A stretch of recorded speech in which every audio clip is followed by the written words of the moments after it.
बिस्मिल्लाहिर्रहमानिर्रहीम। आज हम कुरान पाक का जो मुश्किल लफ्ज़ पढ़ना सीखेंगे। अक्सर मेरे प्यारे प्यारे बहन भाई इस वर्ड को सही तरीके से नहीं पढ़ पाते, इस लफ्ज़ की सही तरीके से अदायगी नहीं कर पाते।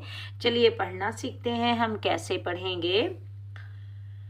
लहम्मत ताइफतुम मिनहुम। लाम ज़बर ला, हा मीम ज़बर हम, मीम त्वा ज़बर मत, त्वा अलिफ मद ज़बर त्वा, हमज़ा ज़ेरी। लहम्मत ताई, फा ज़बर फा, ता मीम दो पेश तुम, मीम नून ज़ेर मिन, हा मीम पेश हुम। लहम्मत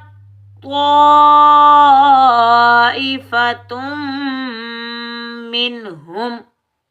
मीम मुशद्दिद पर गुन्ना करेंगे और जब हम गुन्ना करेंगे नाक में आवाज़ पैदा हो करेंगे और मीम मुशद्दिद को त्वा मुशद्दिद के साथ मिलाकर पढ़ेंगे। ता को हम नहीं अदा करेंगे।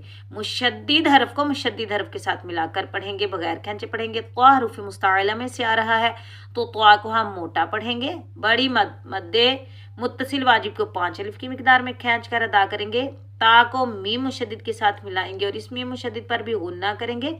मीम मुशद्दिद को नून साकिन के साथ मिलाएंगे, नून का इजहार होगा। हा को मीम साकिन के साथ मिलाएंगे, मीम का भी इजहार होगा। नून की और मीम की आवाज़ को हम जाहिर करके पढ़ेंगे। ठीक है, हम कैसे पढ़ेंगे? लहम्मत ताइफतुम मिनहुम। उम्मीद है कि आज का सबक आपको अच्छे से समझ आया होगा। अगर आपको मेरी वीडियो पसंद आए तो मेरे चैनल को सब्सक्राइब करें। जो लोग सीखना चाहते हैं सवाब की नीयत से उन तक मेरी वीडियो शेयर करें। अल्लाह हाफिज़।